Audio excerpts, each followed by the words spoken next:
jornalismo, crítica e diversidade. Programa Fora da Curva. A gente fala o que a maioria cala.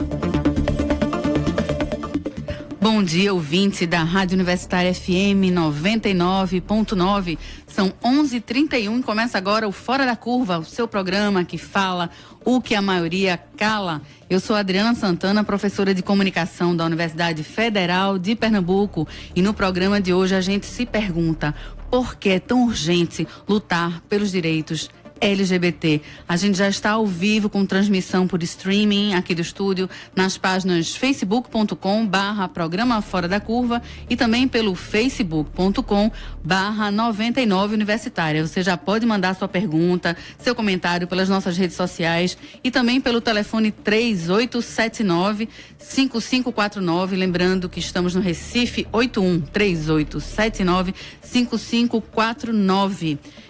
Estamos aqui com o nosso produtor Ed Rodrigues nas redes sociais. Preciso falar das outras também. Estamos no Twitter, estamos no Instagram e também no YouTube. Então você tem todas as possibilidades de entrar em contato conosco. Na semana passada, na segunda-feira passada, o projeto de lei 60/2013 do Executivo Municipal aqui do Recife, esse projeto que instituía o Conselho Municipal de Políticas Públicas para a população LGBT, lésbicas, gays, bissexuais e transexuais, foi rejeitado, negado na sessão plenária da Câmara Municipal do Recife. Lembrando que é importante contextualizar a necessidade de criação desse conselho. Somente este ano, estamos ao final do mês de maio, mais de 117 pessoas foram assassinadas no Brasil por conta de preconceito contra pessoas LGBT. No ano passado foram 343 pessoas assassinadas por esse motivo. Tão veio tão torpe. Por isso que a gente conta hoje com a presença de três pessoas, de três convidados que vão falar especificamente sobre a necessidade e a urgência de a gente lutar pela garantia, pelos direitos da população LGBT no Brasil. Estamos aqui e já agradeço bastante a presença de vocês, principalmente neste dia de chuva, nesse dia de alagamentos em Pernambuco. Estamos aqui com Juliana César, que é advogada da ONG Gestos, não é isso, Luciana? Juliana, isso. Bom dia. Bom dia, Adriana. Bom dia a todo mundo. Bom dia ao pessoal que está ouvindo. Obrigada pela presença. Também estamos aqui com Maxwell Vignoli, falei corretamente? Sim. Promotor do Ministério Público de Pernambuco. Bom dia, Maxwell. Bom dia. Também estamos com Dante Olivier, olha aí meu erro na pronúncia do francês. Dante Olivier, que é estudante da Universidade Federal de Pernambuco. Qual é teu curso, Dante? Artes Visuais. De Artes Visuais. Dante também integra a diretoria LGBT da universidade, não é isso? E Dante é um homem trans. Sim. Bom dia a vocês. Bom dia. Minha gente, eu queria começar pelo tema que abriu o programa. E meu telefone tá tocando aí. Deve ser algum ouvinte já. Vamos começar pela notícia que abalou todos nós na semana passada, dessa negativa da Câmara Municipal, né, de parte da Câmara Municipal do Recife, de vetar a criação do Conselho LGBT aqui para Recife. Maxwell, você poderia falar para a gente sobre a importância desse conselho? O que é que a gente pode fazer como pressão popular agora para que esse conselho, de alguma forma, retorne à discussão? Esse conselho ele é uma previsão, inclusive constitucional. É preciso que a gente entenda que a democracia no Brasil ela é feita, realizada ou construída de duas maneiras, a representativa e a participativa. O Conselho é a forma da expressão democrática participativa. É lá onde as instituições que representam a sociedade civil, principalmente o segmento LGBT, que trazem essa violência, trazem essa necessidade, elas vão delimitar ou definir as políticas e também vão controlar a realização das políticas para essa população. Essa previsão de democracia participativa, ela é constitucional e precisava ser implantada também no Conselho, na prefeitura, no município do Recife.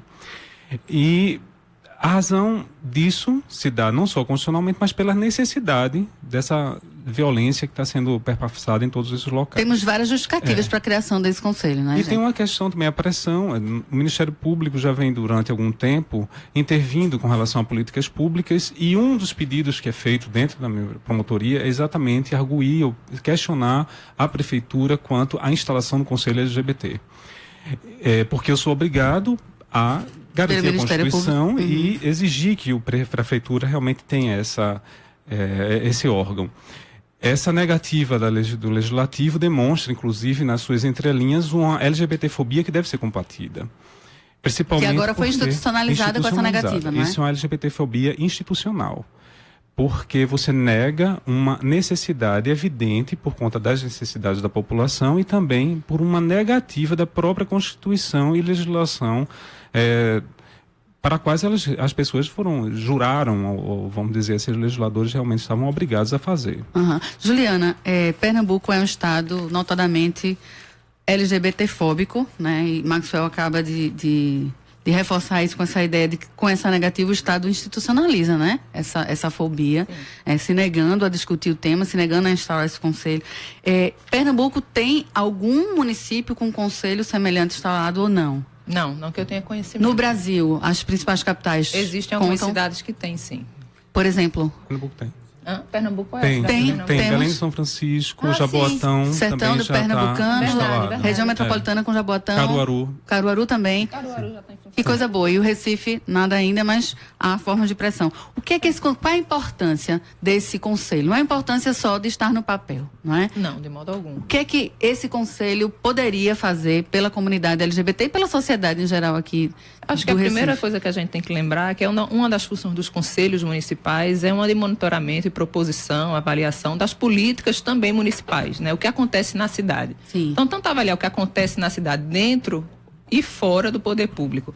A Prefeitura do Recife já tem políticas que são voltadas, pelo menos formalmente elas existem, e algumas já começaram a ser implementadas para a população LGBT. Como, por exemplo, saúde LGBT. Existe uma política específica para a população LGBT em termos de saúde. Né? A gente tem uma gerência de livre orientação sexual na Secretaria de Direitos Humanos. A gente, dentro da Secretaria de Educação, existe um núcleo também disposto a discutir orientação sexual e gênero dentro das escolas. Então, existem políticas que são trabalhadas.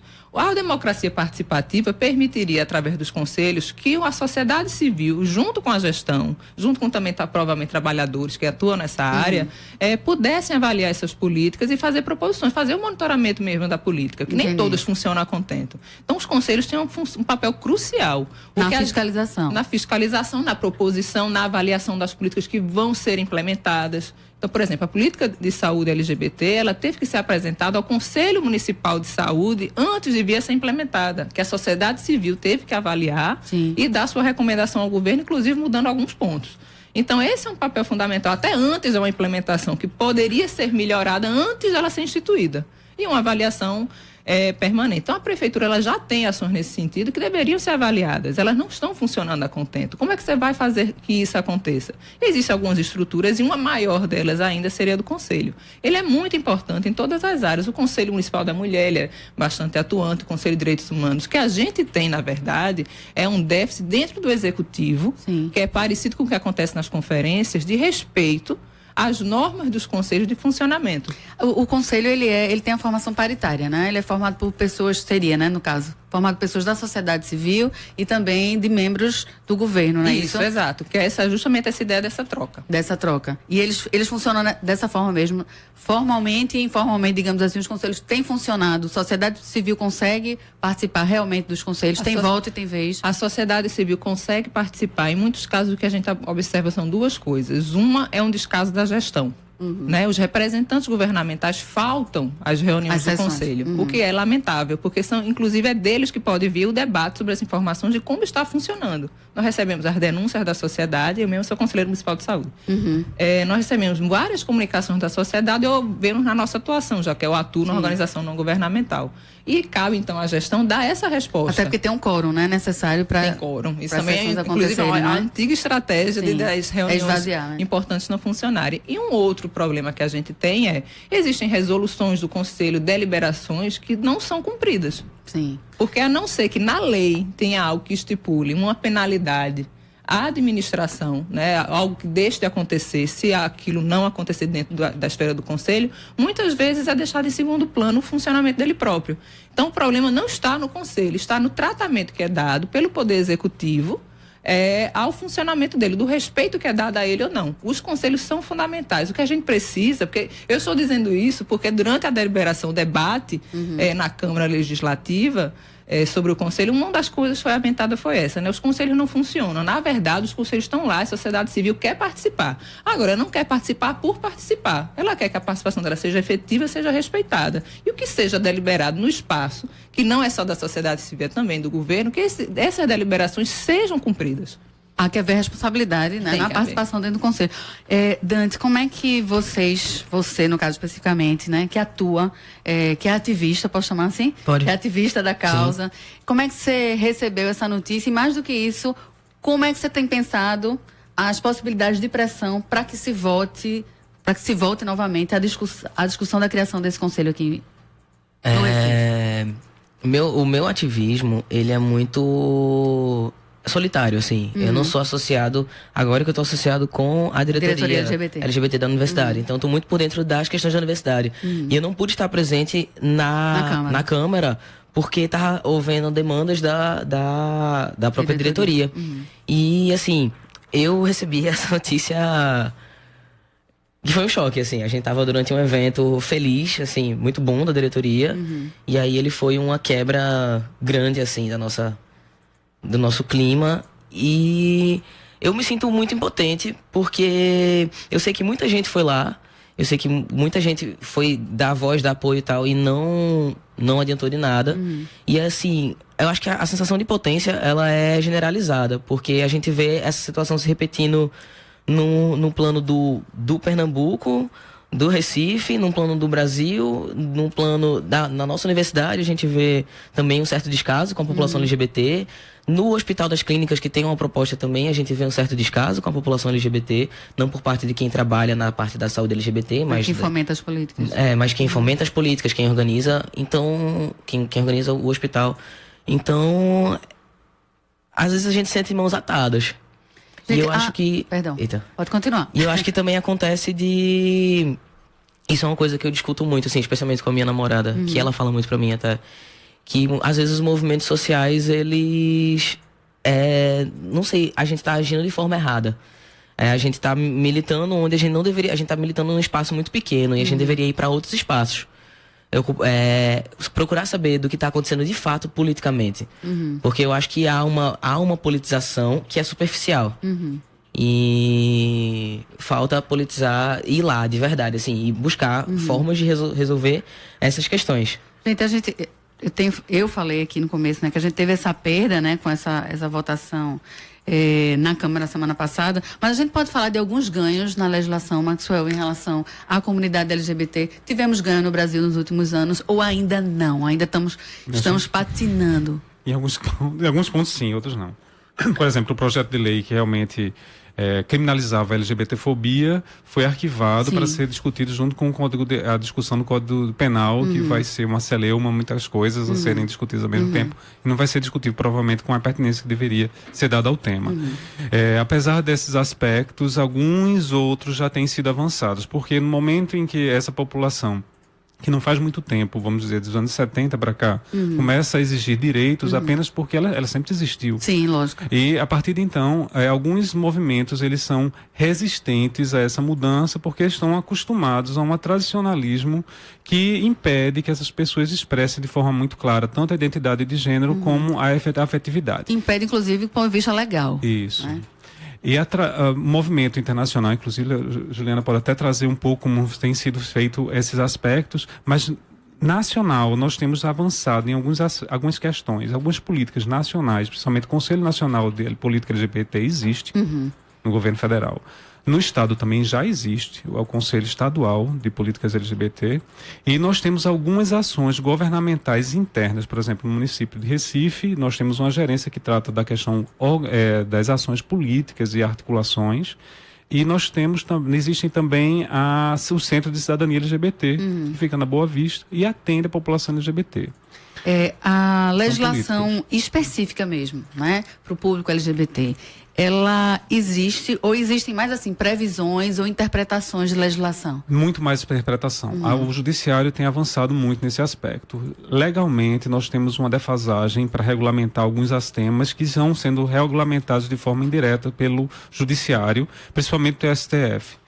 E o STF, ele realmente já decidiu a questão da família, que os casais homoafetivos são família, constituem família. O casamento, por exemplo, pode acontecer, embora não haja previsão expressa na legislação, mas a interpretação tem sido mais positiva do que negativa. O Supremo Tribunal Federal já decidiu sobre isso, considerou eles como família, decisão, e a interpretação do STF não pode ser negada, nem pode se retroagir. Pode retroagir. Mesmo em relação à adoção, né? Mesmo em relação ao registro parental. O Conselho Nacional de Justiça também já indicou que todos os cartórios do Brasil inteiro devem fazer o casamento homoafetivo, não importa se igual o hétero efetivo, não tem problema algum. Então não pode chegar uma pessoa de cartório e nem um juiz e negar. Já por própria orientação do Conselho Nacional de Justiça. Aqui no Tribunal de Justiça também está bem certo essa questão. E as adoções, que já vinham ocorrendo antes, com algumas decisões isoladas do Judiciário, e agora de forma mais contundente, quando se prevê também a questão do STJ, na questão da hereditária, dos direitos hereditários, dos direitos sucessórios, entre as pessoas que estão compondo esse núcleo familiar. Estou falando isso da questão da orientação sexual. Eu me lembro que em 1997 foi a primeira decisão judicial, que foi até Maria Benedice Dias, que decidiu sobre a questão previdenciária. Uma pessoa que passou anos com a outra não poderia ser negado a ela o direito de ter uma pensão daquela pessoa. E foi o primeiro momento que o nome homoafetivo foi cunhado, foi falado, foi um neologismo criado por ela, nessa sentença, dizendo que as relações não eram só relações sexuais, eram relações de afeto, de amor. Independentemente de onde estejam e de como sejam, né?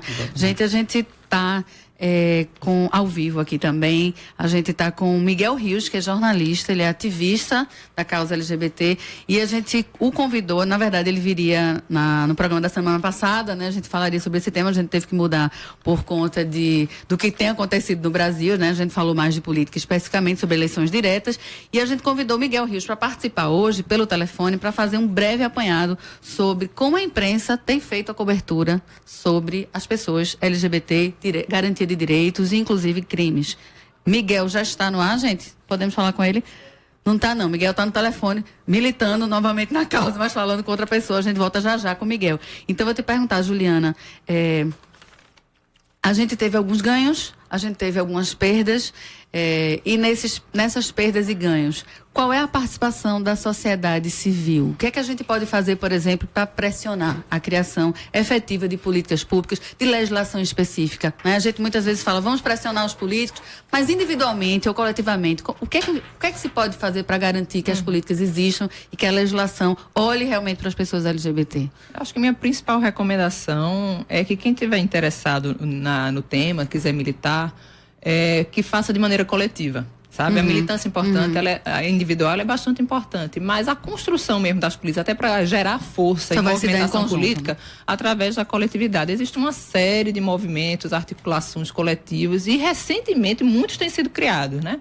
Feita até a experiência da Universidade Federal, né? Eu mesmo estudei na FDE nos anos 90, final dos anos 90, e era impensável que a gente tivesse hoje na universidade pública, naquele centro, algo tão avançado como tem tido de discussão LGBT. Então, acho primeiro é entrar num coletivo, que é para poder fazer a pressão. E depois identificar quais são as principais demandas. Existe uma mobilização forte pela criminalização da violência, discriminação, do estigma contra a população LGBT, até mesmo porque eu também não sou a pessoa que acha que o direito penal vai salvar a humanidade, mas se você for observar, por exemplo, com relação à violência contra as mulheres, né, e com relação ao racismo, apenas depois que se instituiu como crime, no caso do racismo, inafiançável, é que pelo menos as pessoas começaram a temer e pensar duas vezes antes de expressar o seu preconceito, a discriminação ou a violência em relação a uma outra pessoa. Sim, né? No até caso de mulheres negras. A própria conscientização, infelizmente, muitas vezes começa por uma punição. Nem que seja por levantar o tema na discussão da sociedade, que foi o que aconteceu com a Lei Maria da Penha. Né? De repente, ela se tornou crime, de repente, que era mais de 30, 40 anos de militância do movimento para que isso acontecesse, mas de repente ela era crime e a imprensa teve que trabalhar isso, porque teve uma repercussão grande social, as pessoas começaram a discutir, e hoje a Lei Maria da Penha é uma das mais conhecidas da população. Sim, é verdade. Mais de 90% da população conhece a Lei Maria da Penha e sabe os principais itens dela, o que é que ela está querendo dizer. Então, criminalizar a homofobia, essa discriminação e a violência né, ser um qualificante dos crimes, seria algo que, para mim, seria bastante educativo. Sem seria dúvida. o primeiro ponto. E o segundo, hoje, pela premissa que a gente tem, é a questão de discutir gênero, orientação, identidade de gênero, expressão de gênero na educação. A gente não permitir que esses retrocessos da lei das escolas sem partido, ou de remover esses conteúdos de gênero e orientação sexual, identidade de gênero, das escolas seja permitido. Porque é um espaço de formação e é o que efetivamente acontece. Porque na escola existe essa situação. Sim. Aparece o aluno trans, aparece a aluna trans, aluno gay, que são discriminados, que sofrem bullying, professores e outras pessoas que trabalham no espaço escolar se sentem perdidos e desamparados porque não têm formação cabedal mesmo de como lidar com isso, o jogo de cintura. Sabem que pais não vão gostar que a discussão aconteça. A igreja também é outra que se manifesta contra. A igreja católica, a igreja evangélica, elas têm essa repercussão. Então a gente tem graves momentos em que acontecem, as situações surgem no espaço escolar e com a proibição de discussão do tema, você tem um encontro de duas coisas que são inconcebíveis, que é ter na sua frente um problema e você ser proibido, inclusive por lei, de discuti-lo. Né? Porque não é nem de você... Ninguém está falando de proselitismo, está falando de ter instrumentais para lidar com as situações. Gente, a gente conseguiu linha agora com o Miguel Rios. Bom dia, Miguel. Está escutando a gente direitinho? Bom dia, Adriana. Como é que vai? Bom dia aos ouvintes do Fora da Curva. Bom dia, querido. A gente tinha te convidado, né, Miguel, para falar sobre a tua visão, do ponto de vista de jornalista, né, além de ativista, você é jornalista profissional, como é que a imprensa, a nossa imprensa, nossa grande imprensa, tem feito a cobertura sobre o tema, Miguel? Tem se cobrido o tema? O tema está sendo discutido e está sendo discutido de que forma? A cobertura já foi muito policialesca, né? Era morte de travesti, morte de homossexual, né? Tinha muito esse viés antigamente. Depois que surgiram as paradas, um movimento de orgulho e tudo mais, de militância, aí começaram a cobrir as paradas, começaram a cobrir a luta, mas sempre focavam mais no policialesco, nas mortes e tudo mais. Depois, com o advento das redes sociais, aí tem mudado também para, digamos assim, um tipo de denúncia de preconceito, né? Geralmente, quando um pastor fala, quando alguém fala contra, né, algum religioso que é contrário à causa, a imprensa tem dado, porque nas redes sociais isso repercute. Né? As pessoas começam a debater, começam a ter ataques uns contra as outras, dependendo do ponto de vista. Isso tem ocorrido. Teve um caso agora recentemente, que foi na Câmara Municipal do Recife, que rejeitou o Conselho Municipal LGBT, e isso deu uma repercussão aí no Recife. Isso, a gente está falando sobre isso aqui hoje também. Miguel? Diga, pode continuar. De um lado, a cobertura policialesca teve até nos ajudado um pouco, porque é de onde se tira os dados, né, para se comprovar as mortes que ocorrem, né, as agressões. Porque nos registros policiais isso não acontece, né? Não se coloca lá vítima de homofobia, nem vítima de transfobia, lesbofobia, etc. Porque é um crime que ainda existe no Brasil, a maioria dos casos. Então, é através da imprensa que os movimentos, os grupos, como o GGB da Bahia, né, o Grupo Gay da Bahia, contabiliza e lança as estatísticas das agressões contra homossexuais, transexuais, bissexuais, etc. Quer dizer, tem esse lado que policialesco que também nos ajuda, a gente não pode negar. Miguel, muito obrigado. O programa daqui a pouco está terminando e a gente vai te chamar novamente para conversar conosco pelas redes sociais aqui no nosso Facebook. Tudo bem, okay? estou sempre à disposição, Adriana. Obrigado. Muito obrigada. Obrigado aos ouvintes também aí da Rádio Fora da Curva. Obrigadíssimo. Dante, Miguel estava falando sobre a cobertura da imprensa e que houve algumas fases. Na primeira, a invisibilidade total, depois começa a se falar do ponto de vista mais policialesco. Hoje em dia a gente já vê alguns cuidados, né, da imprensa, algumas pessoas já com bastante respeito à causa, outras pessoas ainda incorrendo nos mesmos velhos erros. Eu te pergunto, você se vê bem representado na imprensa? Não. Eu acho que assim, tá havendo um movimento para chegar a um ponto onde eu vou me sentir representado. Mas até então, não existe uma representação muito forte, especialmente na questão de transexualidade masculina. Porque até um dia desse ela nem existia. E aí a gente vê algumas figuras que são transmasculinidades, mas que não militam pela causa e não se impõem como tal, e eu acho que essa falta de imposição acaba, em uma pessoa pública, acaba por afetar todos nós, todos os outros. E a gente acaba, por a pessoa não se colocar enquanto transexual, transmasculinidade, acaba por nenhum de nós ser colocado também. Sim. Então, há uma invisibilidade e há também um desconhecimento. Há um desconhecimento. Agora, entretanto, vem novela aí, eu não tô acompanhando, que parece que vai ter um homem trans. E, assim, eu acho que vem surgindo, mas é a passos lentos. Especialmente a transexualidade masculina. Há 10 anos atrás você nunca ia ouvir falar. Você não ouvia falar sobre isso. Você ouvia falar sobre o lésbica masculinizada, que não é a mesma coisa.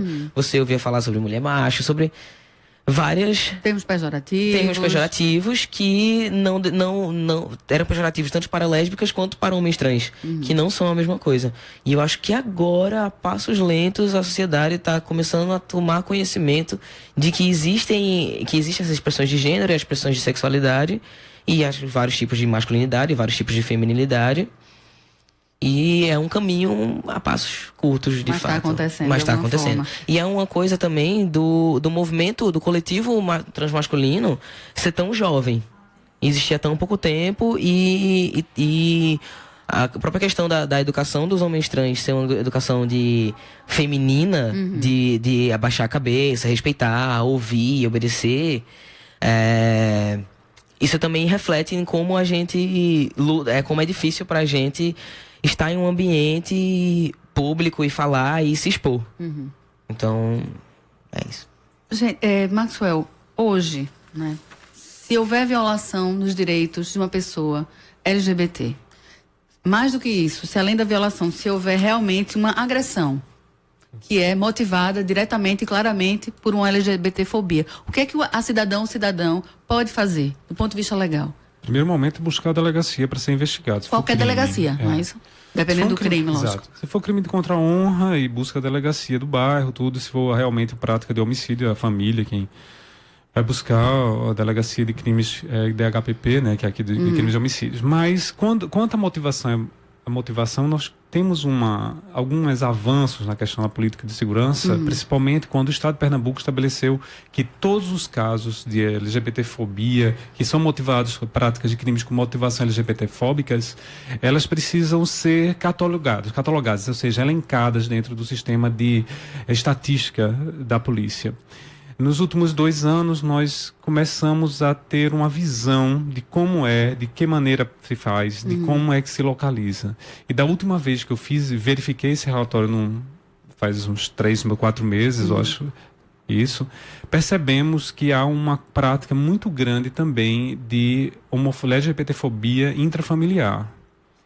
E essa prática intrafamiliar, que muitas vezes é buscada a delegacia, algumas vezes o LGBT não quer ir de encontro aos seus familiares, por óbvio. São eles que muitas vezes que acompanharam a vida inteira daquela pessoa, e aqueles vínculos familiares precisam se manter. Então, o que nós orientamos a pessoa, que se acaso não se sentir constrangida de ir à delegacia, que busque os centros de referência de cidadania LGBT, as ONGs, a Gestos tem um atendimento com relação à população, o Instituto Boa Vista também, né? E o Centro de Cidadania LGBT ficam todos ali na Boa Vista, próximos ao Colégio Salesiano, da Boa Metrópole. E todos eles, o mais importante é que, se caso houver essa angústia de buscar a família, porque a família vai ser punida, provavelmente vai ser levada à delegacia, que busque esses outros locais como uma forma de amenizar e realmente trazer de volta esses vínculos familiares para não se tornar perdidos. Muitos LGBTs são expulsos de casa, isso é uma prática que deve ser abolida, que se for adolescente é considerado abandono material e o pai pode ser punido, preso. Não é possível fazer isso e muitas vezes o adolescente se sente constrangido, denunciar um familiar, pratica algumas vezes o suicídio. O que a gente está tentando buscar agora é verificar em Pernambuco a possibilidade de intervir como Ministério Público das delegacias buscarem a motivação do suicídio e isso servir como uma base de dados para uma política de prevenção, principalmente com relação ao LGBT. Juliana e Dante, a gente vai passar só mais um pouquinho do tempo, mas eu acho importante a gente continuar discutindo isso, principalmente em relação a essas redes de apoio. Não sei se era isso que tu querias falar. Eu queria que tu falasse brevemente também como é que a Gestos participa dessa rede de apoio. A Gestos, ela desenvolve um projeto que é de suporte jurídico e social para a população LGBT de maneira geral, principalmente por práticas de discriminação. Então, se surgiu qualquer questão na sua vida, né? Surgiu alguma questão em que você foi discriminado, discriminada, que sofreu algum tipo de violência, você pode procurar esse tipo de suporte, inclusive jurídico, que é uma dificuldade, na Gestos. Onde é que fica a Gestos? A Gestos fica na Rua dos Médicis, número 68, Boa Vista. Tem um telefone? É 3421-7670. E o site? www.gestos.org. E tem o Facebook também, certamente. Tem Facebook, Gestos PE. Só procurar Gestos que vai aparecer. Então a gente tem esse atendimento, e o que Max falou é uma coisa que realmente está posta no dia a dia. Você sofre a violência, mas ela é muito comum, inclusive tem estatísticas que colocam assim, mais de 50% dos casos, ela dentro com parentes, familiares, pessoas próximas do seu convívio social e dos seus laços de afeto. Então existe essa dualidade mesmo que acontece, por exemplo, também nos casos de violência contra a mulher. Como é que você vai denunciar o seu pai, sexual, sua né, mãe? Então, isso é algo que demanda uma rede de suporte e que ainda faltam políticas públicas que atentem para esse aspecto, né? Que é desse suporte para fortalecer a pessoa, empoderar, para que ela saiba que é impossível ela ter uma vida plena se ela é desrespeitada e violentada. E ainda é mais grave quando a gente trata de crianças, casa, né? Adolescentes e jovens que não têm alternativa, autonomia econômica, autonomia financeira, de sair de casa. E que correm o risco de serem postos para fora de casa se isso acontecer. Em alguns países do mundo que existem estatísticas, quando você vai olhar o número de adolescentes e jovens que moram nas ruas, existe uma parcela considerável que é de jovens LGBT. Inclusive, esses números que eu falava há pouco no começo do programa, né, sobre assassinatos no Brasil, certamente esses números seriam muito maiores. Eu acredito que deve haver uma grande subnotificação. Né? E isso volta, era o ponto que eu queria abordar, né? Pernambuco inovou, foi pioneiro nessa questão de incluir a questão da LGBTfobia, né? De casos de homicídio, você verificar se houve um componente de violência LGBT, né, motivando esse crime. Realmente ela é interessante. Agora, falta uma implementação que dê informação, inclusive segurança, para os agentes da lei, as pessoas que vão fazer a classificação, primeiro para saber identificar essas questões, ter a sensibilidade de observar esses fatos. Né? Apesar de, infelizmente, Pernambuco ter uma violência tão imensa que os crimes contra a LGBT às vezes estão próximos pela crueldade que se manifesta nele. De decapitação, de mutilação, de queima, são crimes que têm um diferencial. Mas nem sempre isso é a regra e algumas vezes ela está mascarada. Então, dos investigadores, da polícia, do judiciário, ter a sensibilidade de tentar identificar se houve aquele componente ou não. E identificando, de inserir isso no sistema. Até para fomentar as porque até às vezes, mesmo quando está claro que o crime teve motivação LGBTfóbica, isso não é posto no processo, nos registros, no inquérito, e então vai passar desapercebido. Então, mesmo que a gente tenha previsão, se ela não for efetivada, ela vai ser ineficaz. E invisível, né? Invisível. Rapidinho, e eu acho que tem outra questão também. A gente tem muito medo de ir a uma delegacia, porque a gente sabe que a gente vai ser desrespeitado lá. A gente sabe que a gente vai sofrer violência na rua, quando não é uma violência que leva ao fim da vida da pessoa. A gente sabe que além da violência que a gente sofreu na rua, existe uma possibilidade gigantesca de, na própria delegacia, houver mais uma violência psicológica com a gente, assim, se for um homem gay ele ser desrespeitado, mulher lésbica, assim, piada de vários cunhos sexuais e assim por diante. Então, além de haver uma má classificação, existe também um medo da própria população LGBT com qual é o atendimento que ela vai ter nesses ambientes. E eu queria perguntar para tu, não sei se dá tempo, Maxwell. Por favor. Se existe algum trabalho ou se você também pode dizer, se existe algum trabalho de sensibilização com policiais e agentes públicos de segurança. É interessante porque esses aspectos podem ser muito bem resolvidos por uma resolução do Conselho LGBT. Mais uma necessidade, né, do Conselho. Porque aí, naquele momento, vai ser indicado como é melhor a forma de atuação, de sensibilização e informação desses policiais. Mas antes, a sua pergunta foi ótima, porque vinha à minha mente que dentro do procedimento que nós fazemos, e especificamente com relação à política, minha promotoria defende a população LGBT na política aqui em Recife. No Ministério Público. No Ministério Público. E também alcançamos o estado de Pernambuco por estarmos na capital. Uma questão interna no Ministério Público. Então, nós temos feito algumas intervenções com relação à formação dos policiais. E essas formações têm incluído agora, e mais interessante, e a discussão é muito estranha, porque dentro do Ministério Público não é um local, esfera mais adequada. Mas muitas vezes o movimento social vem e traz a demanda para lá, para o Ministério Público, e nós, numa proposta de acordo, vamos dizer assim, de composição e negociação, indicamos se isso está bom, isso está ruim. Então tem hoje uma cadeira específica, inclusive com um tempo maior com relação ao LGBT, exatamente pela não discussão dessa temática durante muito tempo na formação dos policiais. Mas essa é uma orientação do Ministério Público. Dentro das formações dos policiais, militares e civis. E existe alguma intervenção que o Ministério Público faça caso haja um desrespeito? E se a gente for na delegacia, for desrespeitado, a gente pode recorrer ao Ministério Público para... Sim.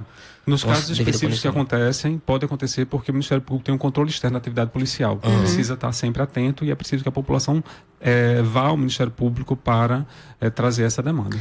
Gente, surgiram várias perguntas aqui de ouvintes, ainda bem, né, que as pessoas estão falando sobre o tema.